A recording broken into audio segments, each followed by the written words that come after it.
2000 में नथिंग ने एक ऐसा फोन लॉन्च किया है जिसमें 120 हर्ट्ज डिस्प्ले है, 6000 mAh बैटरी है और डिजाइन इतना क्रेजी है कि लोग दोबारा मुड़कर देखते हैं। लेकिन एक सवाल है कि इतना सब इस प्राइस में कैसे पॉसिबल हुआ? क्या कहीं कोई छुपा हुआ कॉम्प्रोमाइज तो नहीं है? मैंने इस फोन का बहुत सारा वीडियो देखकर इस फोन को एनालाइज कर चुका हूँ और जो चीज मैंने नोटिस किया है वो एंड तक तुम्हें सरप्राइज कर देगा। तो चलो सीधा बॉक्स खोलकर शुरू करते हैं। बॉक्स खोलते ही एक चीज तुरंत नजर आती है, नथिंग का स्टाइल हमेशा थोड़ा डिफरेंट रहता है और इस बार भी बॉक्स खोलने का तरीका थोड़ा अलग ही है, नॉर्मल नहीं है। अंदर सबसे पहले मिलता है एक छोटा सा नोट, उसके नीचे मिलता है फोन और ट्रांसपेरेंट टीपीयू केस। केस की क्वालिटी ठीक ठाक है, यूज करने लायक है। एक type C to type C cable मिलता है, लेकिन एक बात क्लियर कर दूं, चार्जर बॉक्स में नहीं मिलता। और सबसे इंटरेस्टिंग चीज, SIM ejector tool normal capsule वाला नहीं है, ये फ्लैट मेटल शेप में है, नॉर्मल नहीं लगता। ओवरऑल अनबॉक्सिंग एक्सपीरियंस अच्छा है, हर छोटी छोटी चीज में नथिंग ने अपना टच दिया है। अब बात करते हैं डिजाइन की, जो इस फोन का सबसे बड़ा हाईलाइट है। ये डिजाइन सीधा नथिंग फोन 4a प्रो से इंस्पायर हुआ है। ऊपर वाला कैमरा सेक्शन थोड़ा ट्रांसपेरेंट और ग्लॉसी है, यहीं पे ग्लिफ बार भी दिया गया है। नीचे वाला बैक मैट फिनिश में है और ये पॉलीकार्बोनेट मटेरियल से बना हुआ है। एक चीज जो मैंने सबसे ज्यादा नोटिस किया, इस बैक पैनल पर फिंगरप्रिंट के निशान लगभग आते ही नहीं। यूट्यूबर्स ने बहुत टेस्ट किया, ऑयली फिंगर से भी टच करके देखा, फिंगर के निशान लगभग आते ही नहीं है। कैमरा मॉड्यूल का बम्प भी काफी मिनिमल है, टेबल पर उल्टा रखो तो वॉबल नहीं करता। फ्रेम भी पॉलीकार्बोनेट है, उस पर पावर बटन और volume rocker button black colour में दिया गया है और ये अच्छा कॉन्ट्रास्ट क्रिएट करता है। ग्लिफ बार में इस बार 45 LEDs यूज हुई हैं। इनमें एक रेड LED भी है जो रिकॉर्डिंग के टाइम ब्लिंक करता है। ग्लिफ बार सिर्फ देखने के लिए नहीं है, इससे तुम्हें रिंगटोन अलर्ट मिलते हैं, नोटिफिकेशन का पैटर्न मिलता है, वॉल्यूम इंडिकेटर मिलता है और एक कूल फीचर, टाइमर या स्टॉप वॉच चालू है तो बिना स्क्रीन ऑन किए तुम प्रोग्रेस ट्रैक कर सकते हो ग्लिफ बार देख करके। ये फोन 3 रेगुलर कलर में आता है, व्हाइट, ब्लू और ब्लैक, और इसका एक स्पेशल एडिशन भी है क्रिकेट लवर्स के लिए। ये एडिशन सिर्फ नथिंग के ऑफलाइन स्टोर में ही मिलेगा, ये बस लिमिटेड क्वांटिटी में ही बनाया गया है। व्हाइट कलर देखने में सबसे प्रीमियम लगता है तीनों कलर्स में। ब्लू थोड़ा वाइब्रेंट और फ्रेश फील देता है। फोन का वेट लगभग 210 ग्राम है, थिकनेस 8.6 mm के आसपास है। हाथ में पकड़ने में फोन थोड़ा वाइड फील होता है। जिनके हाथ थोड़ा छोटे हैं उनको शुरू में थोड़ा एडजस्ट करना पड़ सकता है, लेकिन ओवरऑल वेट न ज्यादा भारी है ना ही ज्यादा हल्का है, बैलेंस फील है बिल्कुल। राइट साइड में 2 ब्लैक बटन है, एक पावर बटन है और एक वॉल्यूम रॉकर है। टॉप में नॉइस कैंसिलिंग माइक्रोफोन दिया गया है। लेफ्ट साइड में नथिंग का फेमस एसेंशियल की है जो AI फीचर्स के लिए यूज किया जाता है। नीचे सिम कार्ड ट्रे है और यहाँ एक बात क्लियर कर देता हूँ, माइक्रो SD कार्ड लगाने का ऑप्शन नहीं मिलता। नीचे माइक्रोफोन है और USB टाइप C पोर्ट है, स्पीकर भी दिया गया है। पोर्ट टाइप USB 2.0 है, ना कि लेटेस्ट वाला। अब बात करते हैं उस चीज की जिसे तुम सबसे ज्यादा देखोगे,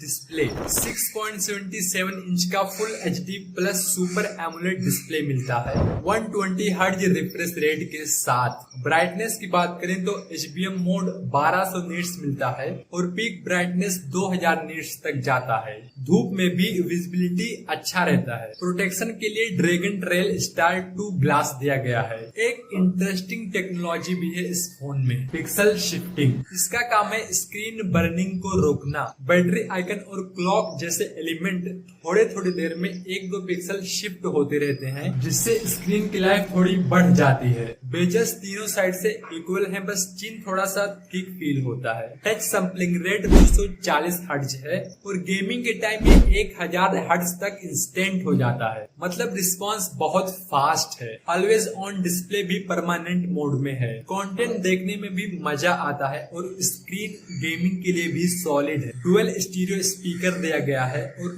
साउंड चारों तरफ से आता हुआ फील होता है। बेस ज्यादातर नीचे से आता है। यूट्यूब पर HDR10 का सपोर्ट है, लेकिन नेटफ्लिक्स पर HDR का सपोर्ट नहीं है, सिर्फ वाइड वन L1 का ही सपोर्ट है। तो नेटफ्लिक्स पर सिर्फ HD कंटेंट ही देख सकते हो। डिजाइन और डिस्प्ले देखने के बाद अब बात करते हैं उस चीज की जो इस फोन को अंदर से चलाता है, परफॉर्मेंस। इसमें क्वालकॉम का स्नैपड्रैगन 6 Gen 4 प्रोसेसर दिया गया है। ये 6th जनरेशन चिपसेट है। रियल लाइफ में फोन डेली टास्क बहुत स्मूथली हैंडल कर लेता है और लैग भी कोई नहीं करता। लेकिन एक बात क्लियर कर दूं, ये फोन परफॉर्मेंस फोकस्ड फोन नहीं है, लेकिन आपको ये एक बैलेंस एक्सपीरियंस दे देगा। अगर नंबर्स की बात करें तो अंतुतु स्कोर 1 मिलियन प्लस आता है और इस प्राइस रेंज में ये एक डिसेंट स्कोर है। गीक बेंच में सिंगल कोर स्कोर 1089 आता है और मल्टी स्कोर 3171 आता है। जीपीयू स्कोर 2890 तक जाता है। स्टेबिलिटी स्कोर 99.6% निकल कर आता है, जो अच्छा है। मतलब चिपसेट कंसिस्टेंट परफॉर्मेंस करता है without dropping performance. Throttling test में ग्राफ ग्रीन ही रहा,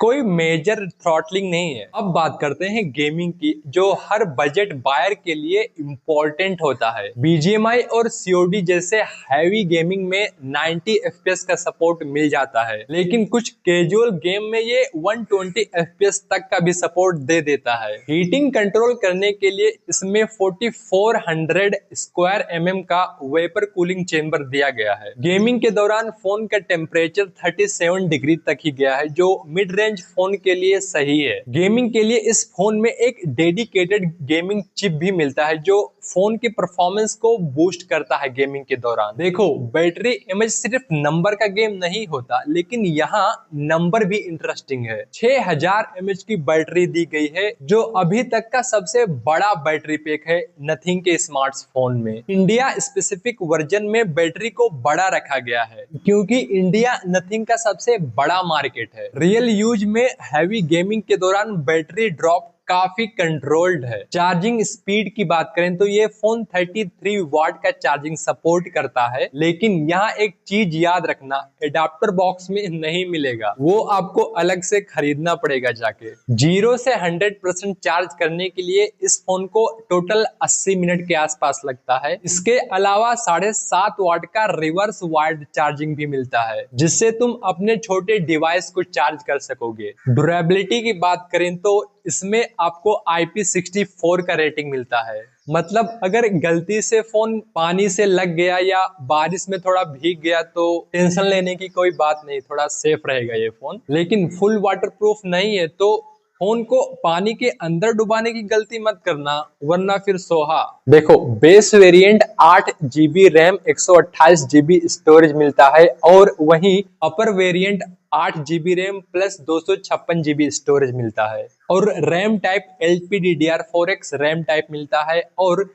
स्टोरेज टाइप UFS 2.2 मिलता है। लेकिन यार, अगर ये 3.1 होता तो ज्यादा बेटर रहता, लेकिन इस प्राइस रेंज में ये स्पेक्स कॉमन हो गए हैं मार्केट की करंट प्राइसिंग सिचुएशन की वजह से। फिंगरप्रिंट ऑप्टिकल वाला है, जो डिस्प्ले के अंदर दिया गया है। ये क्विक और एक्यूरेट रिस्पॉन्स देता है। फेस अनलॉक भी अवेलेबल है, जो स्मूथली काम करता है। एक एम्बिएंट लाइट सेंसर भी दिया गया है, जो स्क्रीन के कलर को और व्हाइट बैलेंस को नेचुरली एडजस्ट करता है। सॉफ्टवेयर की बात करें तो इसमें नथिंग OS 4.1 मिलता है, जो Android 16 पर बेस्ड है। UI काफी क्लीन है, लेकिन कुछ प्री इंस्टॉल्ड एप्लीकेशन भी हैं, जैसे एक म्यूजिक स्ट्रीमिंग ऐप भी है, जो 1 महीने का फ्री ट्रायल देता है। ब्लॉटवेयर का कोई मेजर इशू नहीं है। 3 साल के एंड्रॉइड अपडेट और 6 साल के सिक्योरिटी अपडेट भी मिलेंगे। एक नई चीज ऐड हुई है, और वो है म्यूजिक विजिट, जिससे एक क्लिक में बैकग्राउंड म्यूजिक जेनरे सेलेक्ट कर सकते हो। नथिंग की कम्युनिटी, जिसे प्लेग्राउंड कहा जाता है, वहाँ यूजर्स खुद के बनाए हुए विजिट्स और प्रीसेट्स शेयर करते हैं।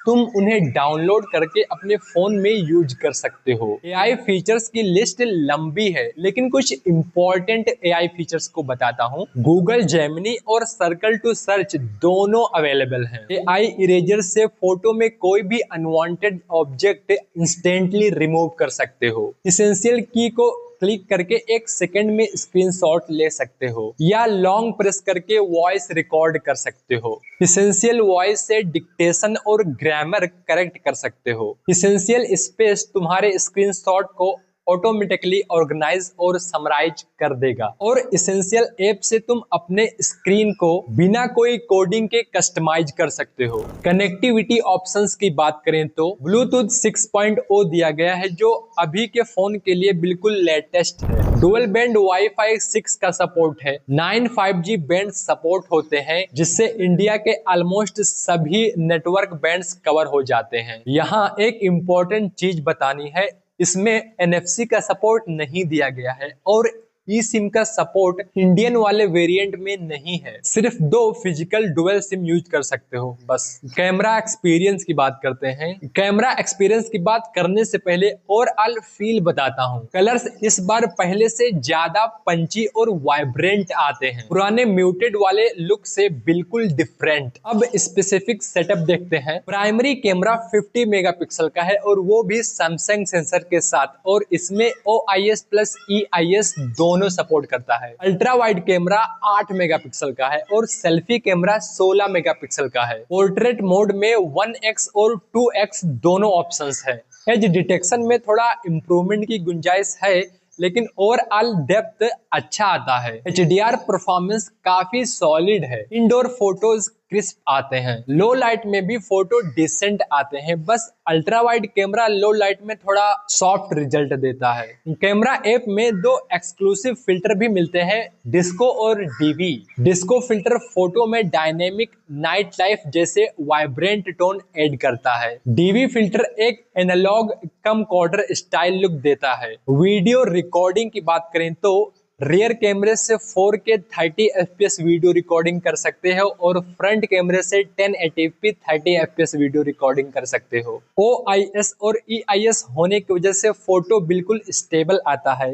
तुम चाहो तो चलते हुए रिकॉर्डिंग कर सकते हो। प्राइस की बात करते हैं जो शायद तुम्हारे डिसीजन का सबसे बड़ा फैक्टर होगा। बेस वेरिएंट 8 128 GB का प्राइस लगभग 35,000 रुपए रखा गया है, लेकिन ऑफर और एक्सचेंज के साथ इफेक्टिव प्राइस 30,000 के आसपास आ सकता है। अगर तुम्हारा बजट इस प्राइस रेंज में है और तुम्हें battery, display, clean UI software experience चाहिए तो ये एक स्ट्रॉन्ग ऑप्शन हो सकता है तुम्हारे लिए। लेकिन अगर कैमरा तुम्हारी सबसे बड़ी प्रायोरिटी है, तुम दूसरे ऑप्शंस चूज कर सकते हो। अगर तुम नथिंग फोन 4B फोन लेने की सोच रहे हो तो एक बार तुम Redmi Turbo 5 वाला मेरा वीडियो जरूर देखो, उसके बाद डिसाइड करना तुम्हारे लिए कौन सा बेस्ट बेटर फोन है। So thanks for watching this video. Subscribe, like, share, comment.